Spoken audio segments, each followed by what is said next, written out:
Hola, buenas noches. Hoy vamos a dar una clase pendiente que sería el tema de escenarios especiales en el abdomen agudo. Como tal, bueno, hay distintos escenarios que tenemos dentro del abdomen agudo que son importantes de tratar. Entre estos, tenemos el abdomen agudo en ancianos. Hay distintos, como mencionaba, pero uno de los más importantes o que se consideran muy importantes para evaluar a nuestros pacientes, pues sería el abdomen agudo en ancianos. Como tal y como definición, pues tenemos que el término de abdomen agudo se traduce solo como la presencia de un dolor abdominal de inicio y evolución agudo, que esto pues va a requerir una evaluación integral. ¿Qué quiere decir con una evaluación integral? Bueno, esto es para cualquier situación que presente abdomen agudo, no solo evidentemente en ancianos, sino pues en cualquier paciente que llegue a un servicio de urgencias o requiera una interconsulta por el servicio de cirugía general, como es en nuestro caso. Pues una evaluación integral, más adelante vamos a explicar, pero bueno, esto nos va a dar pues datos muy específicos y característicos para poder llegar a un diagnóstico más certero o más bien certero en nuestros pacientes. Como tal, pues la edad aceptada en el mundo hoy en día para un paciente anciano pues corresponde a una edad mayor de 65 años, que pues van a ser los pacientes que vamos a considerar en este caso, ¿no? Cuando se evalúen un abdomen agudo en pacientes ancianos. Esta es, pues son unas estadísticas, unas pirámides que nos representan. Sobre todo, bueno, aquí evaluando la pirámide de 1950 a 2050, cómo es que va aumentando o se va equilibrando en cuanto al censo de población, los pacientes o más bien los adultos mayores. Como se puede ver en 1950, lo que más había era gente joven o niños, y aquí va poniendo gradualmente cómo es que para 2050 se cree que esto se va a igualar, o sea que va a haber la misma cantidad tal vez de adultos o de adultos mayores a que pacientes o personas de menor edad, o sea, niños, jóvenes y adultos, e incluso se dice, o el INEGI dice que para 2050, perdón, va a haber más pacientes o adultos mayores que gente joven. Entonces, pues evidentemente, bueno, esto quiere decir que pues realmente es muy importante o darle importancia a cómo evaluar este tipo de pacientes, porque realmente pues a veces no consideramos ciertas características que más adelante se van a explicar, sobre todo pues para evaluar a los pacientes. Como tal, dentro de estas características pues tenemos distintos cambios fisiológicos en el anciano, por lo que realmente ciertas patologías no nos dan las mismas características, signos y síntomas, por lo que hay que considerar siempre este tipo de cambios fisiológicos, más que nada, tal vez no saberlos específicamente,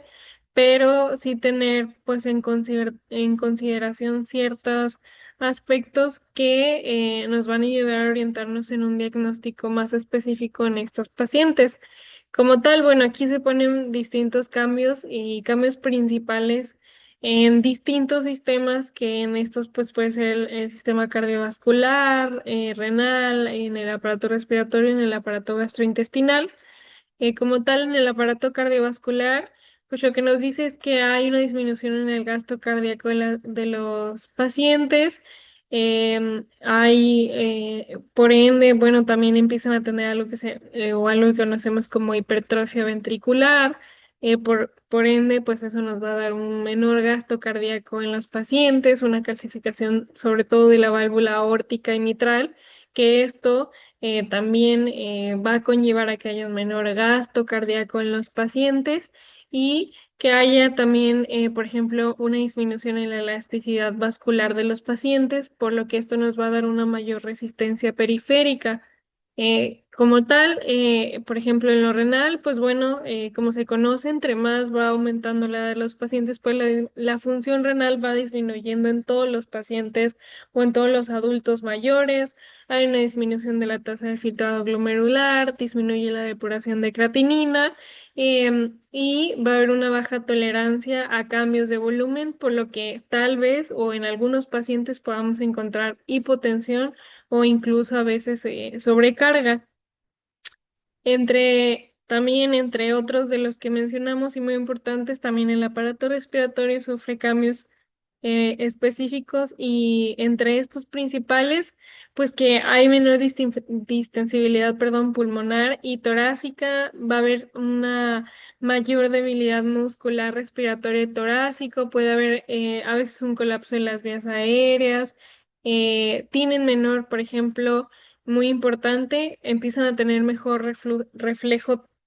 tusígeno y los pacientes evidentemente tienen un mayor riesgo de infecciones en estos casos. También, por ejemplo, otro que en nuestro caso también es muy importante y en este tema, por ejemplo, en el abdomen agudo, los pacientes van a tener una disminución en, pues, en su vaciamiento gástrico, el fundus va a tener mayor distensibilidad y va a aumentar la secreción ácida en estos pacientes y va a haber una menor reserva funcional en estos casos. Otros cambios que también son muy importantes y que nos ayudan mucho también, sobre todo cuando vamos a valorar a un paciente con abdomen agudo, es que tienen una menor capacidad de generar fiebre, eh, siendo más frecuente en estos pacientes encontrar hipotermia cuando cursan no solamente abdomen agudo, sino cualquier proceso infeccioso grave,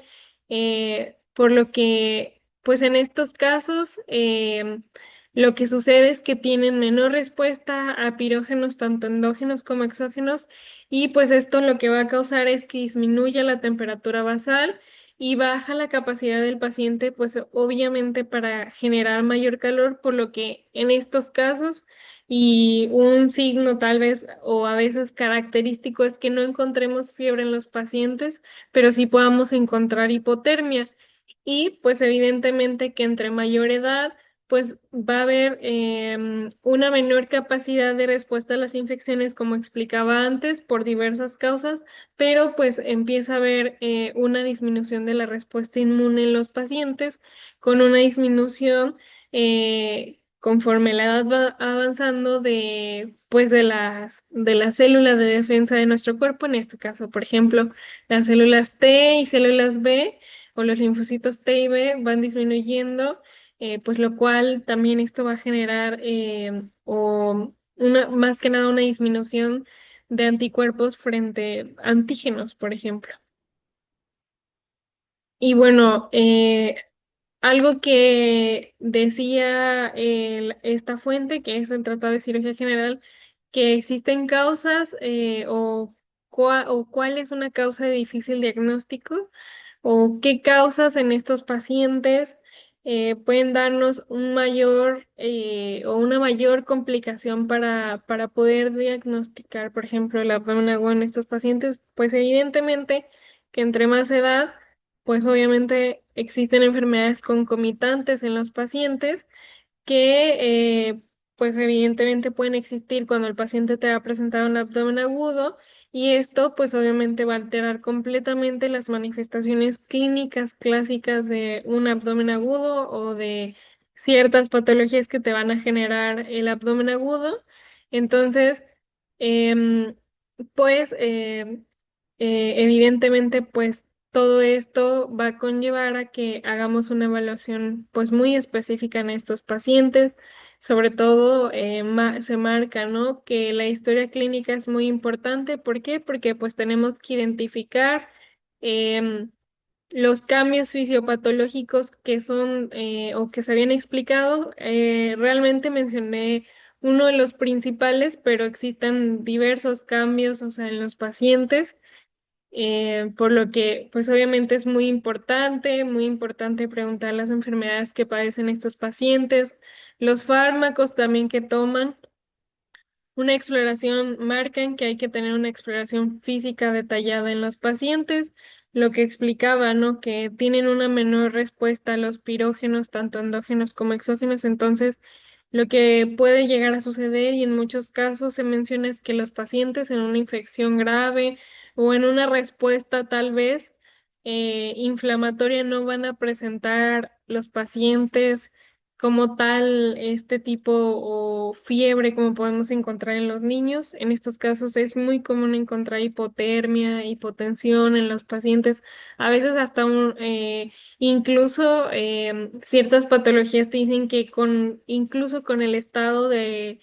con cambios en el estado de alerta del paciente, podría darte un dato característico de ciertas patologías. Auxiliares diagnóstico, bueno, se mencionan varios auxiliares diagnósticos. Brevemente, como tal, dependiendo de la patología, es como vamos a elegir este auxiliar diagnóstico. En estos casos, pues en ocasiones se necesita una radiografía, puede ser un ultrasonido, mencionan que puede ser una biometría hemática incluso, eh, explicando los cambios que había mencionado anteriormente, por ejemplo, en estos casos, ¿no? La disminución de la respuesta inflamatoria de los pacientes o de las células de defensa de nuestro cuerpo. Uno esperaría, por ejemplo, en una apendicitis o tal vez en una colecistitis aguda encontrar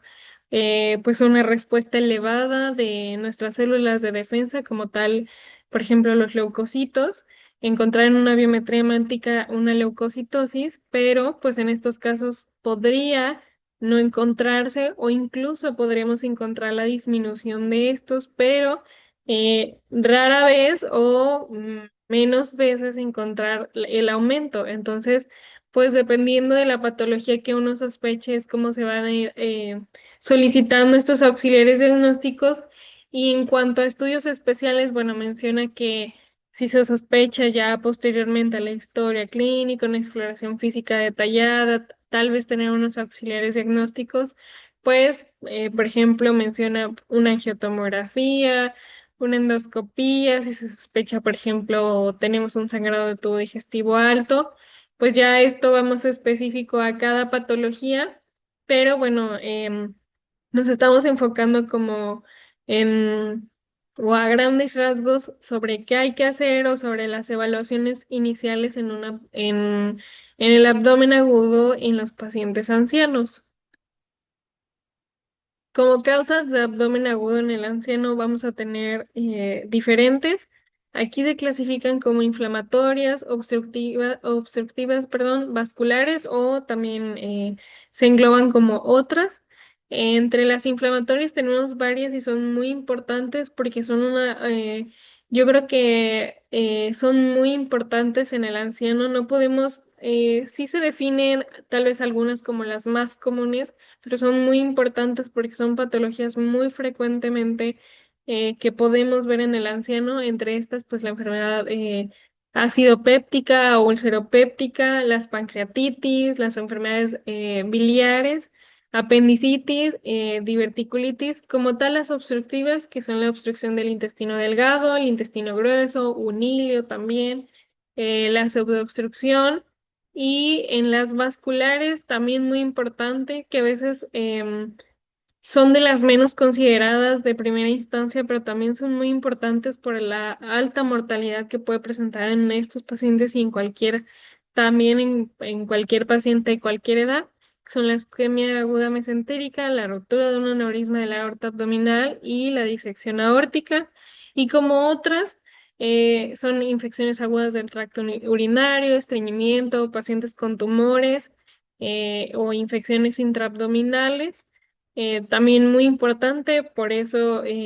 pues la evaluación inicial del paciente, una exploración y una historia clínica detallada en estos pacientes para pues orientarnos y pedir los estudios auxiliares en caso de ser necesarios.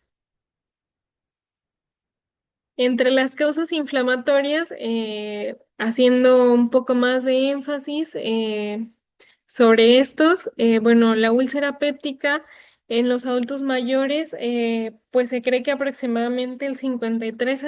al 73% tienen Helicobacter pylori y en muchos casos los síntomas llegan a ser ya complicaciones. ¿Qué quiere decir? Que a veces estos pacientes ni siquiera presentan ningún síntoma o usualmente lo que se describe es que pueden llegar a no presentar ningún síntoma, tal vez en alguna ocasión y que en muchos casos el paciente te puede llegar ya con con el sangrado de tubo digestivo o incluso con la perforación. Como tal, entre otros, se considera que la patología biliar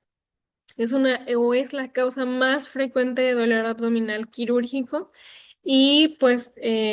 la incidencia aumenta porque la colestasis aumenta con la edad y se dice que la triada de Charcot se observa aproximadamente o únicamente en un 30 o un 40% de casos ya con colangitis avanzada. O sea, ¿qué quiere decir? Que estos pacientes no nos van a presentar tal vez de un inicio este tipo de síntomas, ¿no? En una colangitis en un paciente o en un adulto mayor. Y otra de estas, por ejemplo, la pancreatitis, que se considera como la causa de dolor no quirúrgico más común. Y hasta el 10%, la única manifestación puede ser hipotensión o alteración del estado de alerta, que era lo que mencionaba, que muchos pacientes en estos casos no nos van a presentar los síntomas característicos que nosotros consideramos o hemos estudiado comúnmente, pues en toda la población o en la mayoría de la población adulta, que es en lo que nosotros como cirujanos generales nos enfocamos. Realmente puse como las características más específicas de las patologías, o sea, no vamos a detallar más entre pues el tratamiento o los estudios auxiliares, porque realmente todos son realmente lo mismo, o sea, en todas las patologías se tratan de la misma manera, pero sí hacer énfasis sobre todo en la exploración y en ciertas características que a lo mejor pueden presentar estos pacientes, como por ejemplo, o sea, lo que les mencionaba, ¿no? En la úlcera péptica, a veces los pacientes ya te llegan su síntoma inicial, o sea, no inicial, pero el paciente te llega al servicio de urgencias ya perforado o con el sangrado de tubo digestivo. Entre otras de estas inflamatorias, por ejemplo, está la diverticulitis y otra puede ser también la apendicitis. La diverticulitis, pues muy común en el adulto mayor debido a constipación crónica, baja ingesta también del paciente de líquidos, ya no hay tanta actividad física en ellos y su tránsito intestinal, como mencionaba, entre dentro de los cambios de los pacientes, pues obviamente el tránsito intestinal en estos pacientes se vuelve lento eh, conforme la edad, la prevalencia de divertículos se cree que va a aumentar aproximadamente, por ejemplo, en pacientes de o menores de 55 años, un 13%, y mayores de 75 años aumenta o se reporta que puede aumentar hasta un 50%.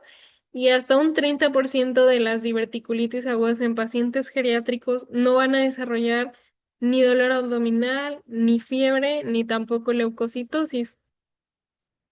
En el caso de la apendicitis, la presentación clínica pues suele ser atípica en los pacientes, lo que esto pues evidentemente puede retrasar el manejo en ellos y se dice que menos de un tercio de los pacientes pues van a tener fiebre, anorexia, dolor en cuadrante inferior derecho y leucocitosis. Y la taga abdominal se considera, perdón, la taga abdominal contrastada se considera uno de los mejores diagnósticos o estudios auxiliares diagnósticos en este caso o en los pacientes que tienen una sensibilidad aproximadamente del 91 al 99%. Y como causas obstructivas, una de las más frecuentes y en la que vamos a detallar más, que es la más común y la causa más común o frecuente de obstrucción intestinal, es la obstrucción del intestino delgado, que en estos casos las principales causas ya las conocemos, pero bueno, entre estas pues son las adherencias, que es de un 50 a un 74%, las hernias en un 15% y las neoplasias que puede ser de aproximadamente también un 15%. El cuadro clínico en este caso o clásico que pues, se puede presentar y es muy común verlo como tal en las interconsultas que se generan a cirugía general, que es el dolor abdominal, tipo cólico, náuseas, vómitos, distensión abdominal e inicialmente puede haber constipación, pero no confundirnos porque los pacientes a veces también pueden presentar diarrea secundariamente al hiperestaltismo distal, a la obstrucción, lo cual dificulta pues el diagnóstico inicial, puede llegarnos a confundir y decir, no, pues el paciente tiene diarrea, no puede ser una causa de obstrucción, pero bueno, o sea, explicado anteriormente, puede llegarse a presentar diarrea en los pacientes y se considera que tiene una mortalidad del 14 al 35%. Como tal, de diagnóstico, de auxiliar diagnóstico, la radiografía de abdomen simple de pie tiene una sensibilidad del 66% y una especificidad del 57%, tal vez no tan elevada, pero sí pudiera ayudarnos a orientar, más que nada para no retrasar el manejo en estos pacientes o el manejo inicial en estos pacientes, que ya conocemos cuál es el manejo inicial en los pacientes, pero pues es muy importante mencionar que lo más importante en estos casos y de todas estas patologías es no retrasar el diagnóstico y el manejo en los pacientes, más que nada, sobre todo si es un manejo quirúrgico o sí, un manejo quirúrgico que haya que hacer en estos pacientes. Como tal, en las vasculares, una de las más importantes, pues es la isquemia mesentérica aguda. Es de difícil diagnóstico, como mencionaba en un inicio. No, en un inicio, cuando un paciente te llega con un abdomen agudo, sobre todo, y en un paciente anciano, no lo pensarías como de primera instancia, tal vez por la edad pueda llegarnos a orientar, pero es rara, como dice esta tablita que puse aquí, rara, de difícil diagnóstico y tiene una alta mortalidad, puede ser hasta un 60 o un 90%. Entre estas, pues hay varios tipos, ¿no? Que son agudas, en estas puede ser oclusiva o no oclusiva, que en la oclusiva se divide en arterial, que arterial son en un 75% y venosa es muy rara, son en un 8%. Y entre la oclusión arterial, pues estas pueden ser por dos causas, que pueden ser tanto por embolia, está comúnmente en la arteria mesentérica superior, y trombosis, que esto puede ser por aterosclerosis, que es la más común, angina intestinal, y bueno, esas son las más comunes. Y la isquemia no oclusiva, pues esta puede ser por vasoconstricción,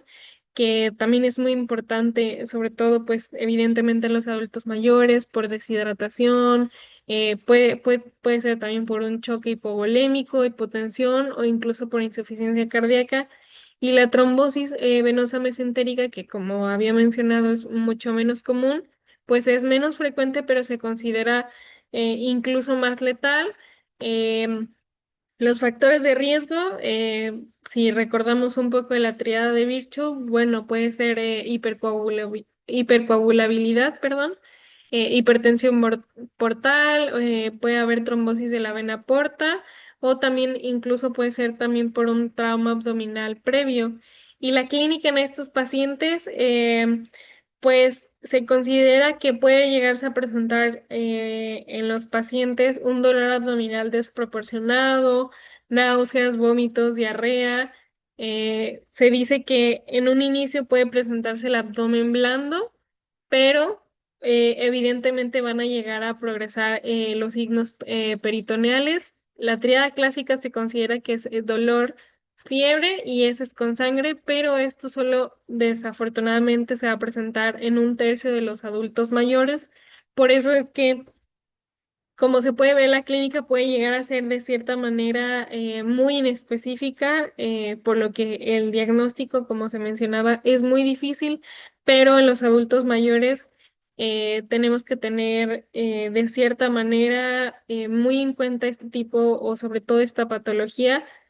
porque pues pudiera llegar a presentarse sobre todo en los adultos mayores. Y de ahí,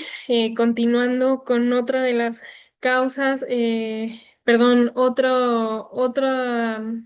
otros pacientes que podemos llegar como causas específicas en el abdomen agudo, que serían las pacientes embarazadas, perdón, casos especiales que podemos llegar a ver en el abdomen agudo. En este caso sería el abdomen agudo no obstétrico en embarazadas. ¿Qué quiere decir? Bueno, que vamos a dejar a un lado todas las causas obstétricas que pudieran llegar o que pudieran llegarnos a urgencias con una paciente embarazada. O sea, ¿qué quiere decir? Un aborto, un desprendimiento de placenta, todas estas patologías como, bueno, como cirujanos generales pues las dejamos a un lado y nos enfocamos en las no obstétricas que podría llegarse a ver en la embarazada. Y como tal, bueno, encontré un artículo muy detallado sobre todo y se me hizo bastante bueno como para resumir y explicar pues a grandes rasgos qué se puede hacer y cuáles son las patologías más comunes que podríamos encontrar en estos pacientes. Se considera que, bueno, es un dolor abdominal intenso menor a 24 horas que puede requerir una cirugía urgente y esta va a representar del 5 al 10% de las emergencias obstétricas, del 0,5 al 2% de estas pacientes pues van a requerir una intervención quirúrgica. Y el diagnóstico, como en los ancianos se había mencionado por sus cambios fisiológicos, pues bueno, en la embarazada también el diagnóstico se vuelve complicado por los cambios fisiológicos y también, muy importante, anatómicos normales del embarazo. Entre los cambios fisiológicos en el embarazo, bueno, pues tenemos diversos cambios, pero entre los más importantes, bueno, el cardiovascular, que va a haber un desplazamiento lateral y superior del corazón. Esto va a hacer que aumente el gasto. En estos casos, o sea, si recuerdan, en los pacientes ancianos disminuye el gasto, pero en las mujeres va a aumentar el volumen, el gasto cardíaco, puede haber incluso taquicardia, va a haber edema periférica, bueno, puede haber edema periférico, gastrointestinal, pues puede haber una disminución del tono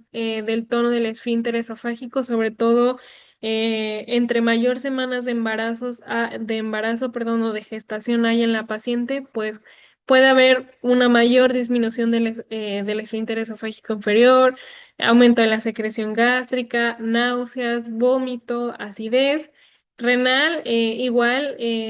incluso pudiera considerarse que pueda haber una disminución de la tasa de filtrado glomerular en las pacientes, un aumento del flujo plasmático renal, la frecuencia y la urgencia urinaria también son muy importantes porque, pues evidentemente, como mencionaba, tanto en lo gastrointestinal o en lo renal, pues va a haber, entre más semanas de gestación haya, pues mayor compresión hacia la vejiga va a haber. Por ende, pues puede haber más frecuencia y urgencia urinaria en las pacientes, pudiéndonos orientar tal vez a patologías, por ejemplo, infecciones de vías urinarias, pensar en esto en la paciente cuando realmente pues es un cambio fisiológico que pudiera ocurrir en el embarazo. En lo hematológico, pues hay también, como había mencionado, un aumento del volumen plasmático, puede haber hiperglucemia, resistencia periférica a la insulina, y en lo respiratorio, la progesterona lo que va a producir o va a inducir una hipersensibilidad al CO2 y pues también puede haber una dilatación de las vías respiratorias, va a haber entre mayor semanas de gestación igual, va a haber un desplazamiento diafragmático por ende, pues se dice, bueno, puede haber disnea frecuente en estas pacientes, sobre todo entre más semanas de embarazo o semanas de gestación existan, pues bueno, puede presentar este desplazamiento, ¿no? Y entre las causas, aquí menciona, ¿no? Nos divide las causas obstétricas y las no obstétricas, sobre todo inicios tempranos del embarazo y embarazo, bueno, aquí lo define como embarazo tardío.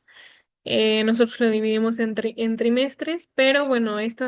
habíamos mencionado que este tipo de causas o este tipo de abdomen agudo lo íbamos a dejar a un lado por el abdomen agudo no obstétrico, que por lo regular suelen ser causas quirúrgicas o enfocándonos en las causas quirúrgicas. Entre ellas, pues tenemos apendicitis, perdón, patologías biliares, que son la colecistitis, pues en estas puede ser la colecistitis, de ahí tenemos la pancreatitis, la úlcera péptica, la obstrucción intestinal y la ruptura de un aneurisma. Pero hablando en cuestión de las más comunes, que tenemos la apendicitis aguda, se considera que es la patología más frecuente no obstétrica en las pacientes embarazadas.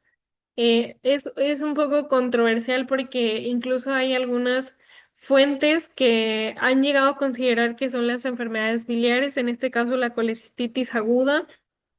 pero bueno, realmente se dice que, o en este artículo que había mencionado en un inicio, se considera que la apendicitis aguda es la más frecuente, perdón, y la más frecuente tanto en el segundo como en el tercer trimestre del embarazo. Y pues en esto las características pueden ser dolor inicial periumbilical que migra al cuadrante inferior derecho, náuseas, vómitos y leucocitos. Si vemos, no como en los adultos mayores, aquí tal vez la respuesta puede ser muy parecida a un adulto mayor, pero los cambios anatómicos son los que pueden llegar a retrasar tanto el diagnóstico como la atención en estas pacientes, pudiéndonos orientar a cualquier otra causa. Por ejemplo, esta imagen se me hace una muy buena imagen. Aquí estamos mostrando como tal lo que conocemos nosotros como el punto de McBurney y empieza a mostrar cómo se va desplazando o el desplazamiento del apéndice y el ciego durante el embarazo, ¿no? Como podemos ver, completamente diferente a los 8 meses, cómo es que se ha desplazado, ¿no? El apéndice y el ciego. Entonces, evidentemente, el dolor que van a presentar estas pacientes, pues no es lo que realmente o lo que normalmente nosotros o el punto que nosotros usualmente llegamos a explorar, ¿no? Pudiéndose orientar o tener algunos otros diagnósticos diferenciales, ¿no? Por la zona, nosotros podríamos pensar que tal vez la paciente está teniendo una pielonefritis o un dolor, o por ejemplo, un dolor de espalda, un dolor lumbar. Entonces, pues realmente es una imagen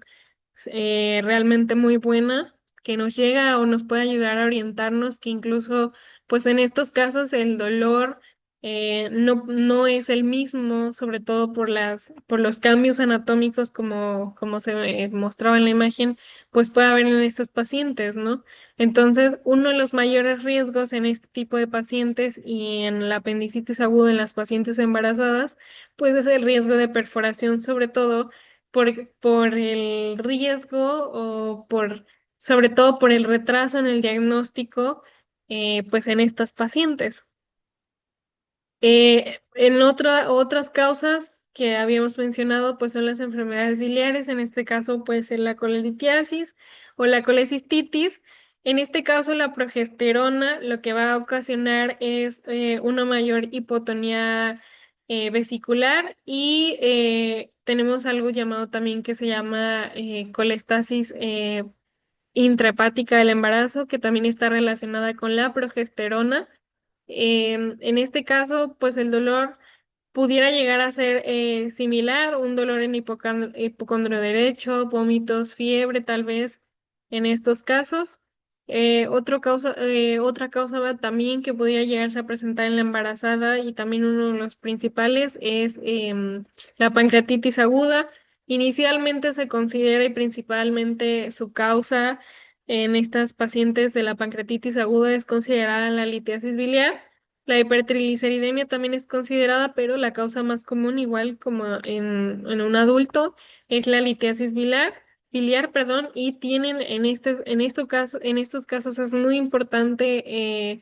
no retrasar o el diagnóstico, sobre todo por el alto riesgo materno-fetal que hay en estos pacientes si no se llega a tratar, pues inicialmente. Y de ahí tenemos la obstrucción intestinal, que igual la causa número uno en estas pacientes pues se consideran como adherencias posquirúrgicas, hernias o vólvulos.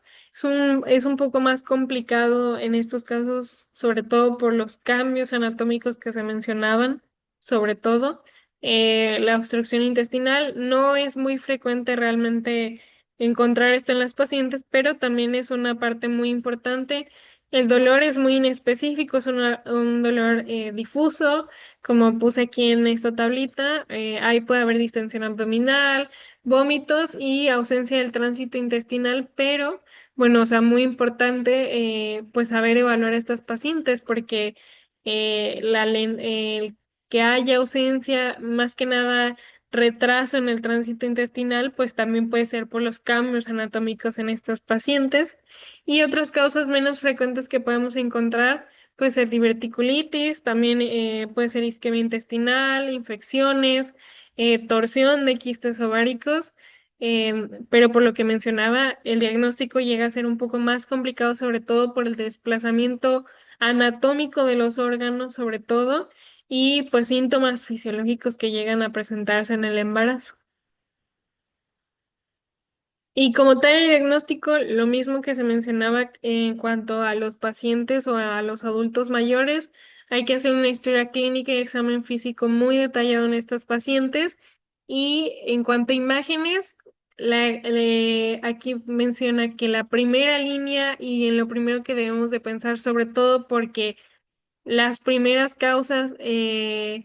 origen no obstétrico en una embarazada de abdomen agudo se pudieran o pudieran diagnosticarse con un ultrasonido abdominal. Entonces, considerado que el ultrasonido abdominal es el estudio auxiliar de imagen de primera línea que debemos utilizar siempre en la embarazada. Aquí este artículo menciona que la tomografía pudiera hacerse solo si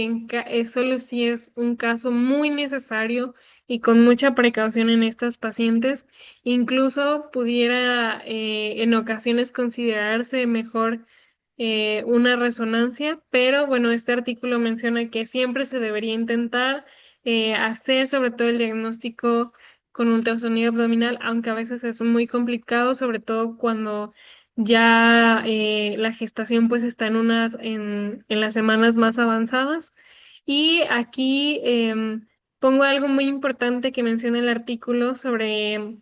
un protocolo que es conocido sobre todo por los radiólogos que se llama ALARA, que la exposición a la radiación debe mantenerse tan baja como sea razonablemente posible, que es lo que más o menos quiere decir las siglas están en inglés, pero lo que dice es que no solamente en la paciente embarazada, sino en cualquier paciente, hay que tratar de exponer lo menos posible a nuestros pacientes a lo que es radiación, no solamente porque sea un paciente que no queramos explorar o hacer un examen físico detallado, sino que siempre hay que hacer esto, o sea, primero de un inicio una buena historia clínica y un examen físico detallado. Tal vez en estos pacientes a veces es un poco más complicado, así como en los adultos mayores, pero pues muy importante no exponer innecesariamente, sobre todo a la paciente embarazada, eh, a, por ejemplo, a una tomografía innecesariamente antes de haber hecho los estudios de primera línea. Y también nos habla sobre el manejo o sobre el papel de la laparoscopía en el embarazo, muy importante para o considerado pues para nosotros los cirujanos. Se dice que la laparoscopía se considera una alternativa viable a la cirugía abierta y realmente hoy en día es el manejo, sobre todo en un abdomen agudo quirúrgico, pues el manejo más importante para una paciente embarazada que una cirugía abierta que representa muchísimo o un mayor riesgo pues en la paciente embarazada. Las ventajas que menciona, pues es que hay una menor pérdida sanguínea en estos pacientes, una recuperación más rápida y menor dolor y por ende también una estancia más corta en el hospital. Entre las desventajas que se puede considerar en la paciente embarazada, pues es riesgo de acidosis fetal por más que nada por la insuflación del CO2 en estos casos en la laparoscopía y también menciona muy importante que pues requiere más que nada requiere experiencia del cirujano en la laparoscopía también durante el embarazo, o sea que menciona que debe ser un cirujano experto en más que nada en la laparoscopía y que tenga experiencia en haber tratado a pacientes durante el embarazo. Y el trimestre recomendado en estas patologías se dice o se prefiere según el segundo trimestre para minimizar sobre todo los riesgos. Lo que menciona es que es el trimestre recomendado, pero en casos pues de que sea necesario operar a la paciente ya sea en el primer o el tercer trimestre, bueno, la laparoscopía aún así está recomendada en estas pacientes. Y pues las indicaciones más comunes de la laparoscopía, como se había mencionado, pues es la apendicitis aguda, la colecistitis aguda y cualquier otra patología que requiera una intervención rápida y segura en estas pacientes. Y el abdomen agudo en niños es otra eh, de las causas especiales o de de las causas especiales que tenemos en el abdomen agudo. Entre las generalidades, bueno, el dolor abdominal agudo es un motivo muy frecuente de consulta en urgencias pediátricas en los niños y la mayoría se deben a procesos leves y autolimitados, que quiere decir que pues pudiera ser una gastroenteritis, una infección de vías urinarias, pero aún así es muy importante el diagnóstico precoz, sobre todo porque incluso a veces y dependiendo la edad del niño se puede llegar a presentar formas graves del abdomen agudo. Entonces, pues es muy importante realizar un buen diagnóstico en los niños. Aquí se divide o lo dividimos también, como habíamos mencionado anteriormente, por ejemplo, en los adultos mayores. Aquí, bueno, en esta fuente se divide como cuadros sindrómicos, pero también lo mismo, causas inflamatorias, tenemos causas oclusivas, también causas traumáticas o también también lo divide como anexial. Y o aquí en el síndrome inflamatorio, pues dice que esto va a ser causado por una irritación o inflamación del peritoneo. Usualmente se dice que es por un proceso infeccioso, se caracteriza por dolor muy intenso, localizado, con postura antiálgica y signos de defensa o signos de irritación peritoneal. Y el síndrome oclusivo, pues esto es debido a dificultad del tránsito intestinal, ya sea por obstrucción mecánica o ilio paralítico, y esto se va a acompañar de distensión abdominal, vómitos y síntomas vegetativos. Y el síndrome traumático, pues esto va a estar relacionado con traumatismos abdominales, que esto puede llegar a causarnos tanto contusiones, hemorragias o incluso lesiones a las vísceras. Y en el síndrome anexial, pues esto detalla que puede ser asociado a patologías ginecológicas, por ejemplo, en niñas, puede ser una torsión de ovario, un embarazo ectópico, porque eso pues también evidentemente lo podemos ver en los pediátricos, y pues que esto nos puede llegar a presentar un dolor o un abdomen agudo. Igual la evaluación diagnóstica, como todo anteriormente se había mencionado, lo más importante en estos casos pues es la exploración física y la historia clínica en estos pacientes. Es muy importante hacer o detallar en esta parte y menciona que pudieran utilizarse varios auxiliares, por ejemplo, de imagen diagnóstica. No está tan limitado en estos casos como en las embarazadas, pero igual de primera línea nos menciona sobre todo para las patologías más comunes, sobre todo quirúrgicas, el ultrasonido abdominal, la radiografía de abdomen en algunas causas también pudiera llegar a ser un buen auxiliar diagnóstico, la tomografía de abdomen y en menor cantidad utilizar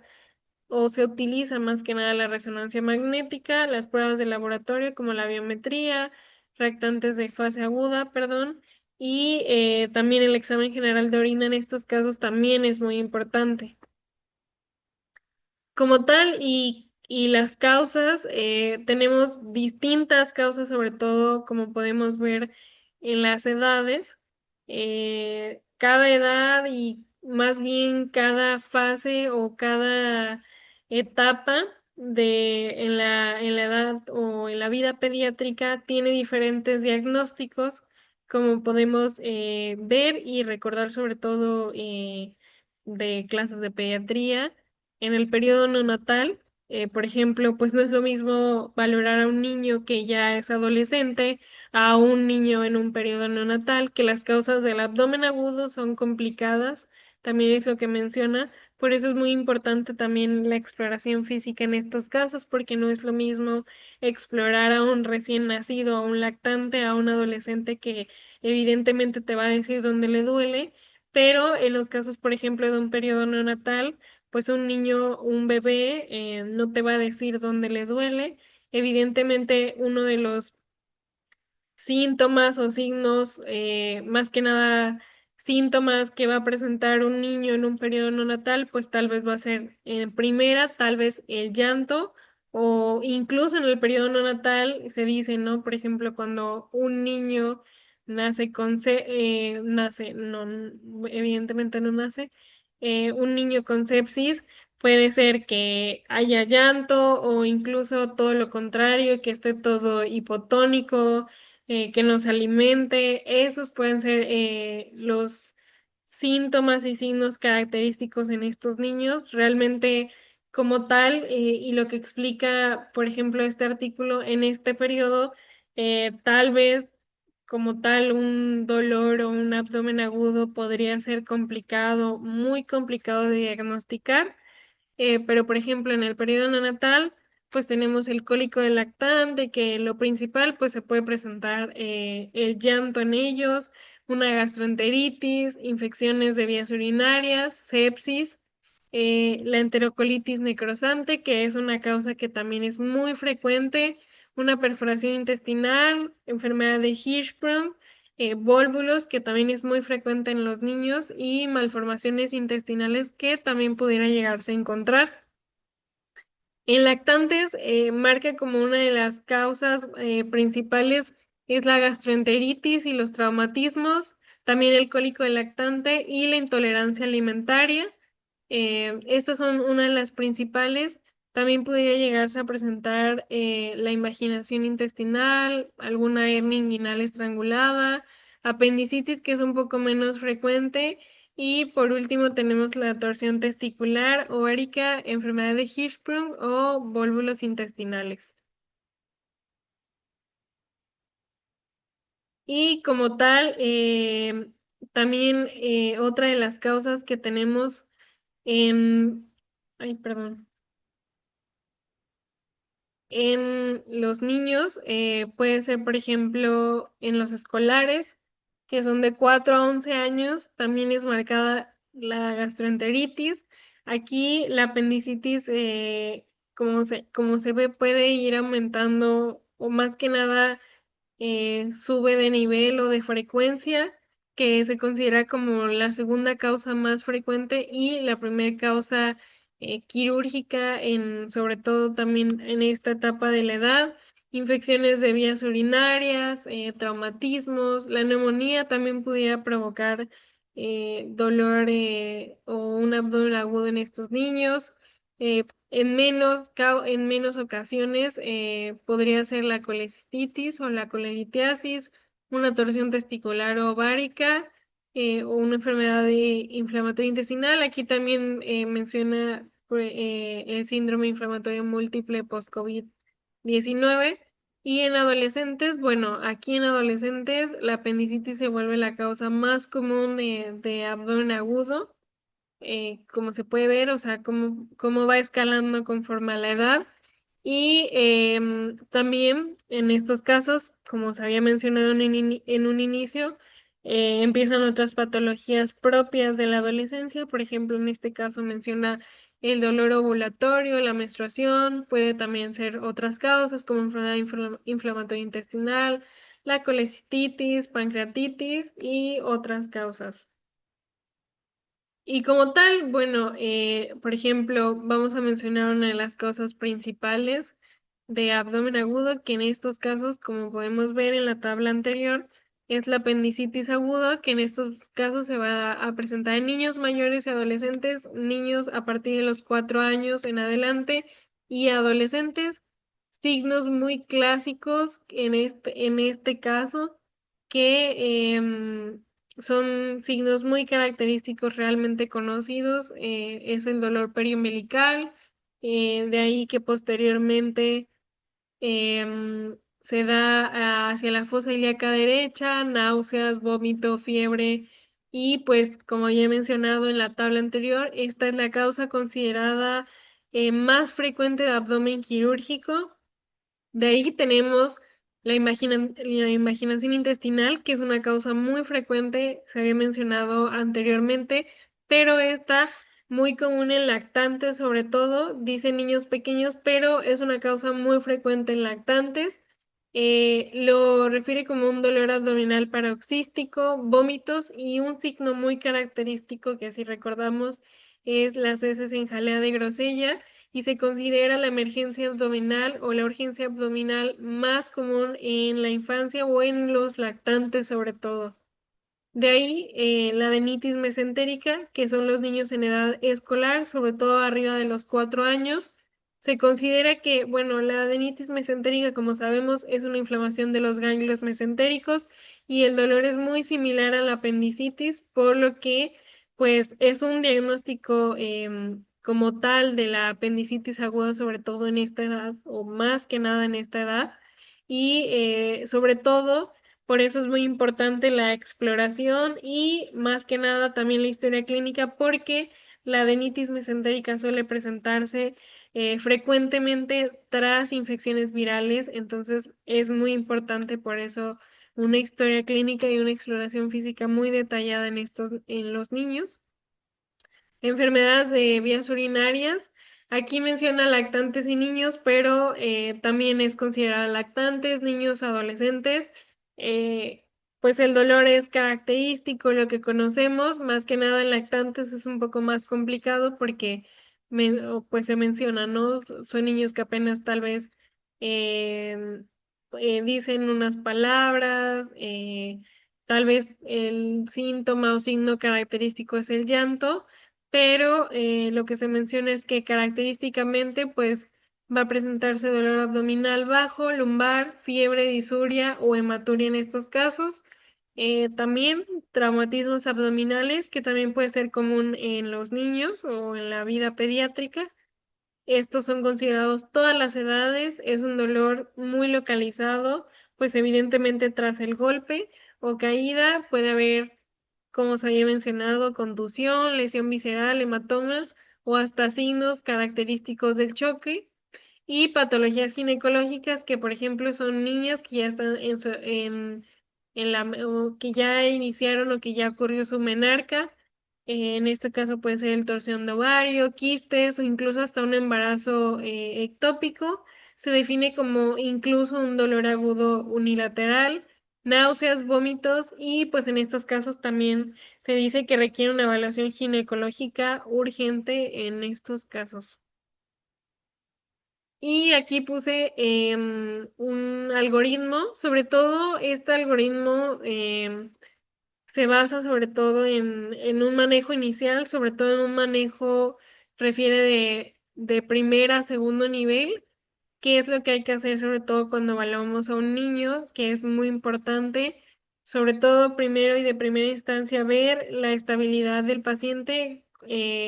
como cualquier evaluación inicial de cualquier paciente en otra edad, aunque no sea pediátrico, pues muy importante ver en los casos de abdomen agudo si está estable o está inestable este paciente. Entonces ya dependiendo de eso, pues es lo que podemos hacer o inicialmente qué se puede hacer con ellos, que si queremos hacer una exploración física y una historia clínica detallada, pues evidentemente tenemos que tener sobre todo un paciente estable, en este caso, pues evaluar el dolor, valorar en estos casos si el paciente pudiera llegar primero a tener una analgesia.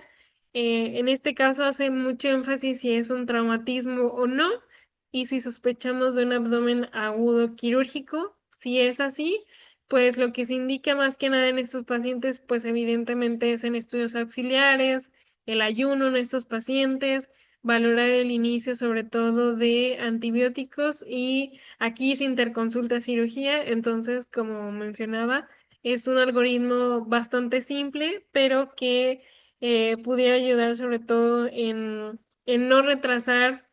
más que nada el manejo inicial en estos pacientes. Y aquí, por ejemplo, si no se sospecha ni siquiera de un traumatismo, de un abdomen quirúrgico, pues hay que valorar los síntomas característicos, irnos por las patologías más frecuentes de los niños. En estos casos, por ejemplo, menciona síntomas digestivos, pues hay que realizar otro tipo de estudios, estudios de imagen, estudios de sangre, más que nada, iniciar pues el manejo inicial, en estos casos pues la hidratación oral y pues encontrar o dar tratamiento al origen, sobre todo.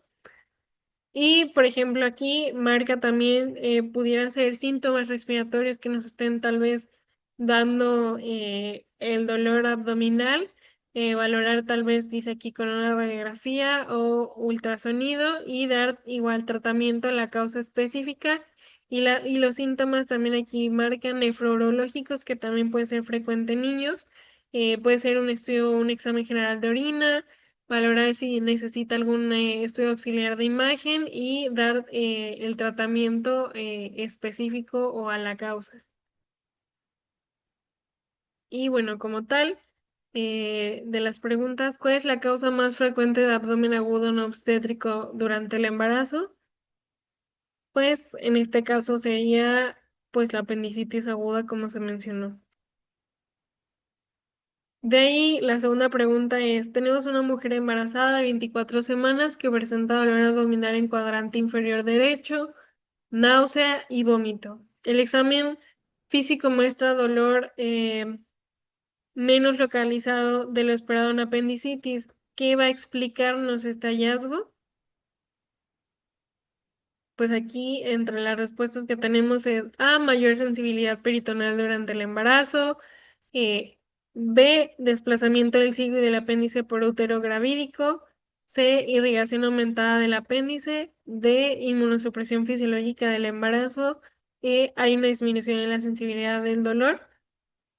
Pues en este caso la respuesta, y como había mencionado, es que hay un desplazamiento del cigo y el apéndice por el útero gravídico. Y la pregunta 3 dice, un lactante de 10 meses presenta dolor abdominal súbito, llanto inconsolable, vómitos biliosos y ese con moco y sangre en jalea de grosella. ¿Cuál es el diagnóstico más probable? Igual lo mencionamos anteriormente ahorita en la exposición y las respuestas que se muestran aquí es A, apendicitis aguda, B, imaginación intestinal, C, volvulo de intestino medio, perdón, D, gastroenteritis viral, E, atresia duodenal. La respuesta es B, imaginación intestinal. Y la 4 es un paciente de 82 años con antecedente de fibrilación auricular y anticoagulación, presenta un dolor abdominal difuso, leve a la exploración, sin datos de irritación peritoneal evidente. ¿Cuál es la sospecha diagnóstica más importante en este caso? Las respuestas son A, apendicitis aguda, B, isquemia mesentérica aguda, C, diverticulitis no complicada, D, obstrucción intestinal por bridas, E, pancreatitis aguda. Y pues también lo mencionamos. En este caso la respuesta sería B, isquemia mesentérica aguda.